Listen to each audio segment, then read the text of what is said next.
Hi, I'm Christina Stanley, CEO of Fictionary, and today I have the great pleasure of interviewing Emma Baird.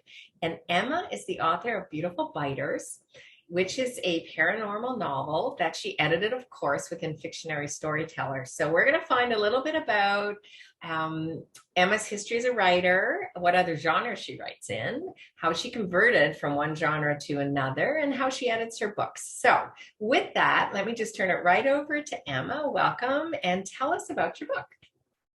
Hi, Christina. Thank you for having me. This is a first for me, podcasting, so this is all quite exciting and new. Beautiful Biters, I wrote that for the first time, I think, in 2018. It's my take on vampires. Like a lot of other people, I read Twilight series, but I was also very influenced by Anne Rice's The Vampire Chronicles. I really loved The Vampire Lestat, and I read all those books when I was in my late 20s. Very much enjoyed them. But I had always wondered about what my take on a vampire world might be. So that Beautiful Biters, I wanted the practicalities of what it might be like to live side by side with vampires. Mm-hmm. Very everyday stuff. The everyday stuff really fascinated me. And I wanted to create a world in which the vampires were almost as prevalent as the rest of the population. And as I said, I first put Beautiful Biters up on Wattpad. Right. Various iterations of it over the years.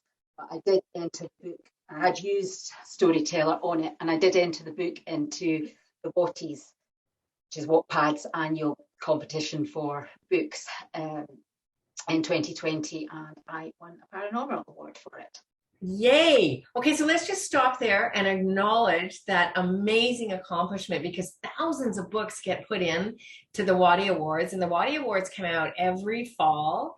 And we have, funny enough, we have other writers who've written and won the Waddies, and then come to StoryTeller and take the book from the format that they've written in Wattpad and turn it into novel format.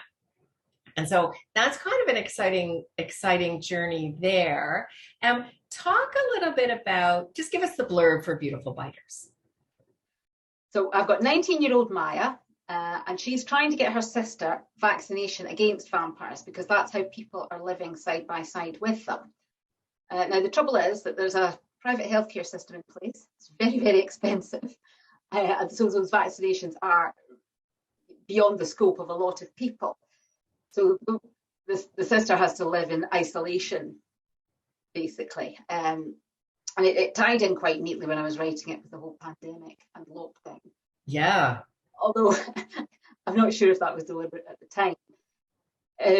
So what she does is she ends up befriending vampires because she thinks to herself, well, how can I make money? And as this is the modern world, she thought, well, I'll start up now I called it My TV. It's really just YouTube channel for giving vampires makeovers so that they look more human.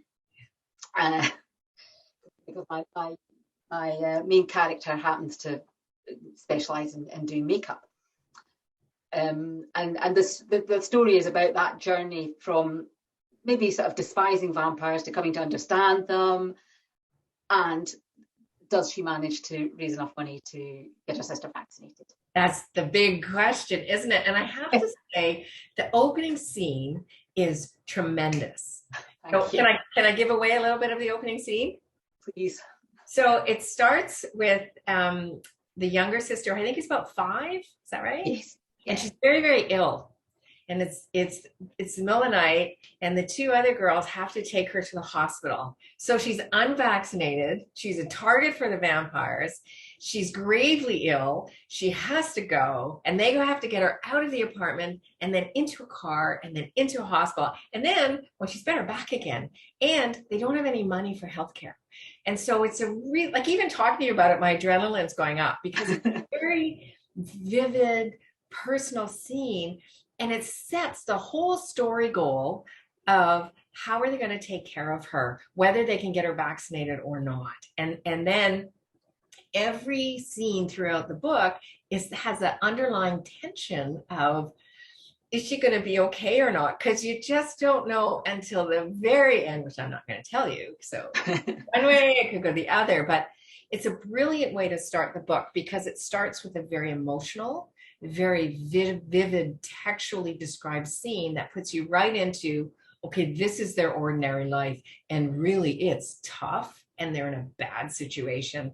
And then it just rips from there. So when I first read it, I was really excited to go forward. And I don't, we haven't talked about it yet, but I actually was Emma's story coach editor. So I had the great privilege of editing this book. And when I choose to edit a book, I ask for sample and I read the beginning, and I read this and thought, oh yes, bring that one on. That is just amazing. So it was a tremendously fun experience for me as an editor to do this book because the story is so exciting.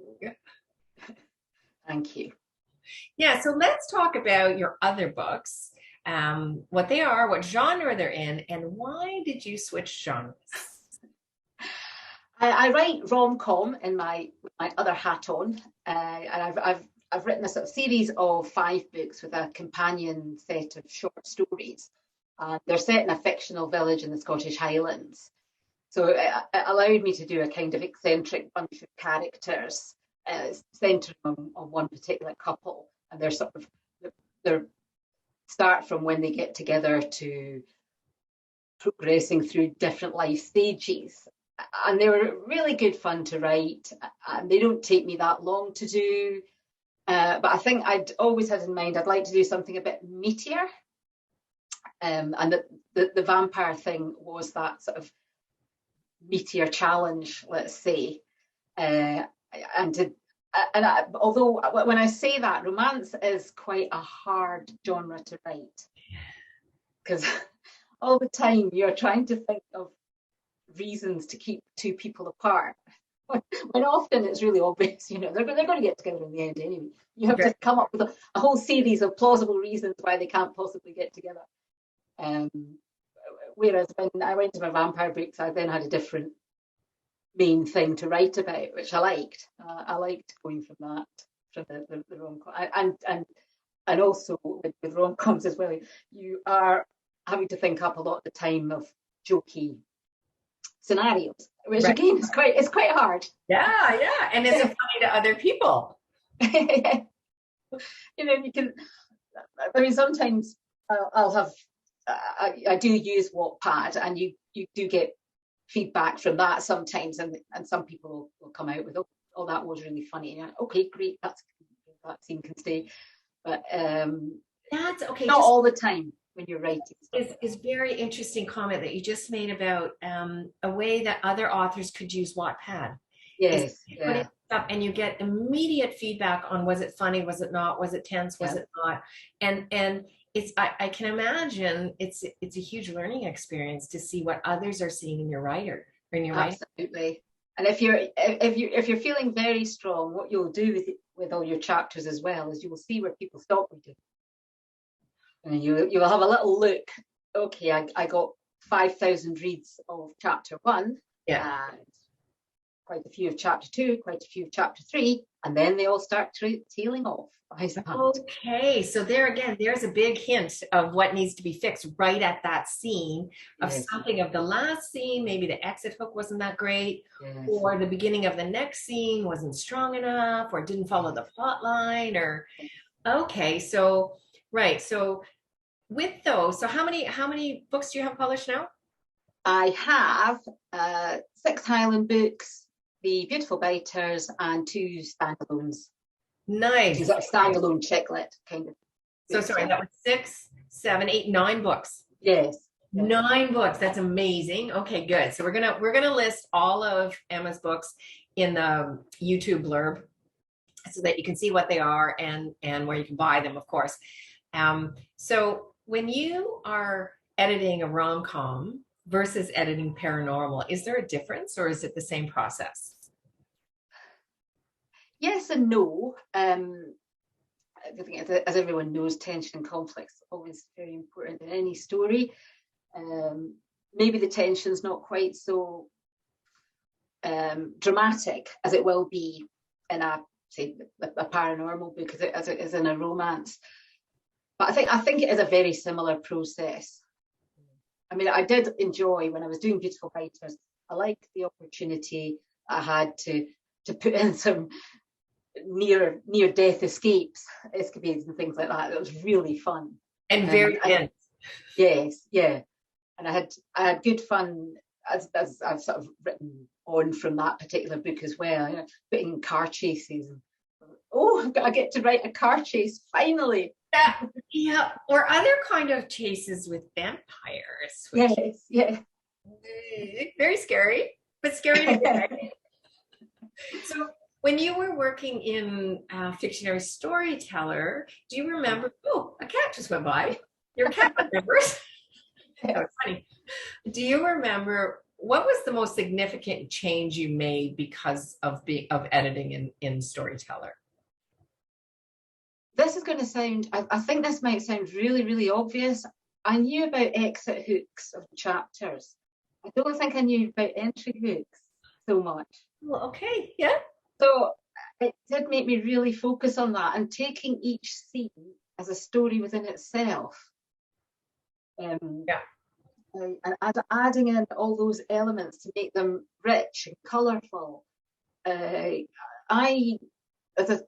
think in my 20s, I read quite a lot of Fiona Walker, Marion Keyes, chick lit authors. And I do remember, I didn't quite know what it was at the time, but I remember thinking that they were so vivid. And the settings were so vivid. Yep. And a storyteller showed you how to make things really vivid. Nice. They're asking, what do you see? What do you hear? What can you smell? All those kind of things. So I'm looking through going, well, this particular scene is a bit waffly because it's just about somebody's thoughts. Right. And it needs that external grounding. Right. That was a big thing. You know, that comes across really strongly in your writing. As you know, I think you're a very visual writer. And you see stuff. And I'm wondering if too that a little bit comes from writing rom-coms, where quite often the comedic event is a physical event. Yes. You have to describe it well so people can see it enough to see that it's funny. Yes. Yeah. I can't write comedy at all, so I'm a little bit jealous of that. But you know, I don't know how you do it. Super hard thing to do. But I think maybe with your talent of being a visual writer, maybe that helps with the rom-coms. You know, I don't know. So okay. So the process was you edited your book in Fictionary, you exported it, and then what happened? What did you do next? Again, going through it, tidying it up, just to checking the formatting. I sent it to a proofreader for checking.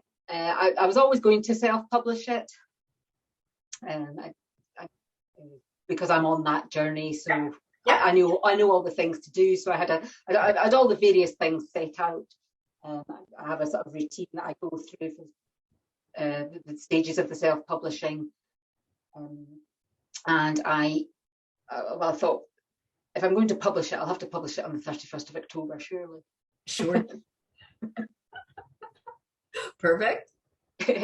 And so you published under a different name. I did. So let's talk about that experience a little bit. I hadn't wanted to frighten my existing audience. I think you can see that in traditional publishing, that people stay on particularly people who write series, they're just going to write one particular genre.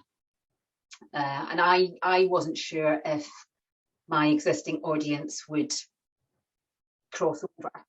Right. So I thought I'll do it under a different name. In retrospect, I'm not sure about that now. I wonder if I would have been better choosing.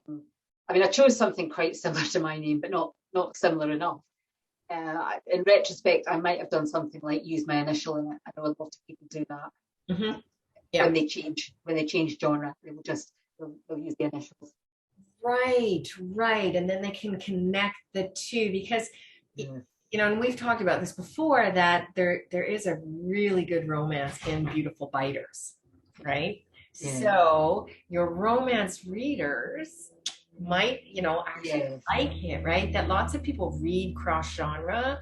When you self-publish, you do have the luxury of pick your genre that you write, and you don't have to write in one. But I kind of, I'm wondering if you're right too, that there needs to be a tighter link. So your fans are going to go, hey, I want to see what she did over here. I'm curious to see how she did this. Or, lots of us like those vampire books too, that, it makes I guess the freedom of self-publishing is that you can change your mind. Yes. You can go back and say, well, I tried that and I'm not sure it worked, so I'm going to try it another way. Yeah, absolutely. Right. And I think, for now, the challenge is really for self-published authors is to get their book noticed and out there. Right? That's hard to do. And, it can be a fantastic book, but you don't get the visibility, right? And especially, Emma, you've achieved so many books that I can see how a link would help those two. And it's brave of you to share with people here who are listening that maybe I wouldn't have done it that way going forward. Because other writers can now think about, do they want a pen name, or do they just want to use their same name with an initial, or keep the same name but make it clear it's a different genre, or it gives people something to think about at the publishing phase when they're on to 6, 7, 8, 9. So now that you've gone through all this, can you think of one thing that you would have done, and not the name change thing, but in actual of writing the book or editing the book, that you would have done in a different way, maybe later in the process, earlier in the process? Well, probably earlier in the process, I would have saved myself time by, and this is going to sound as if I'm sucking up, but if I'd found StoryTeller earlier, then I could, there were initial problems in parts of the book that I could have, I would have seen what the problems were at an earlier stage. And when you have that outside help, I also found StoryTeller really useful because of the timeline. There's a thing that the aspect that you use where you plot where you can put in what the timeline is, and the timeline always trips me up. Always. What day is it? When did that happen?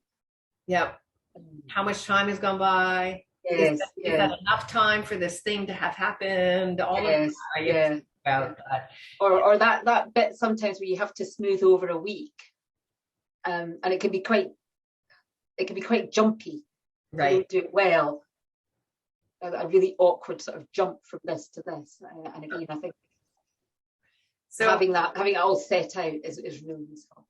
Now I'm going to ask you to think way back when you first started writing. Is there something you wish you'd known about writing then that you could tell your previous self? Hey, you need to know this. Plotting, probably. I think I was like a lot of writers that you just, or you pick up pen. You pick up your pen and you think it's all going to flow. No. And I know some people do write that way, but when I discovered, I think it was one of these one-page templates, plot templates, and started using that, and then being able to, and again, I think when you then go on to use something like StoryTeller, if you have plotted beforehand, it will show, or it'll be easier to use, because you'll have your inciting incident and your thwart in the right places. You won't have them. You won't have them 100 pages in, or that kind of thing. And it's an interesting point, because like many writers, when I started writing, I didn't realize how difficult it is to write a good story, and also how much effort and brain creativity it takes. That I thought, this will be fun and be great, and it never occurred to me that after a day of writing I would need a nap. So I haven't physically done anything, but my brain has worked so hard. However, it's also a lifelong thing. Like you look at, it's totally worth it because look how many books you have out. And it's clearly it's part of who you are now, that it can continue forever. Yeah.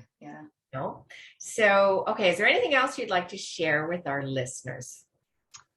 Well, one other thing on the writing thing, I find walking quite helpful. Okay. Just for sometimes it will clear a little block, and it's often just one sentence. You go out for a walk, you've got something going on in your book. You think, oh, I don't know how to sort that. I have no idea how to sort that. You go out for a walk, and it'll just sometimes, I don't know, just sort of freeze. And I think there are definite links to exercise and creativity, and it just frees something. Yep. Terrific. Okay, that is a great tip. So now tell people where they can find your books. They are on all the various e-bookshops, Amazon, Kobo, Apple, Scribd, all the various other, Google Play, the various other ones that exist. And also I have my own, I sell directly on PayHip. On what? PayHip. I don't know what that is. Explain what that is. That is you can sell directly on PayHip. I think it's a bit like a sort of version of WooCommerce. Okay. So you set up your own bookstore. I think they will help work out the VAT for you as well. Nice. VAT on them, and it's be different in all the different countries. Amazing. I always learn something in these interviews. Now I have to go and look that up and see how writers can use it, because that's so are you doing this through your website then? Yes, yeah. I do it on there, and I have links to my book. I think all the links I've got in my email signatures are all to PayHip. Because it doesn't help with the Amazon rankings, but you get much more of the money. So here you go. Right, which is also good, right? So and what is the link to your website? It is https //emmabaird.com. emmabaird.com. Okay, there. So that's easy to remember. And I will also put that in the links at the bottom of the video so people can find you through there and then buy your book through there and have an interesting look at reading a rom-com versus a paranormal with a romance. And look at the two together.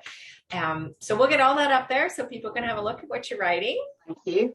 And sharing your writing journey. So thank you, Emma. It was really a pleasure. And thank you for sharing some very personal things about your writing journey and what's going on in your life. Well, thank you very much for having me. As I say, this was my first podcast experience, and it's very enjoyable indeed. And I learned a great deal using StoryTeller, and wouldn't hesitate to recommend it to anyone else, because it's just putting all those things in an easy way that you can understand and see and fix your book. Absolutely, really priceless. Thank you, Emma. So I wish you total success, and we'll be ready to interview you again when your next book comes out. Thank you. All right, thanks, Emma. Thank you very much. Thank you.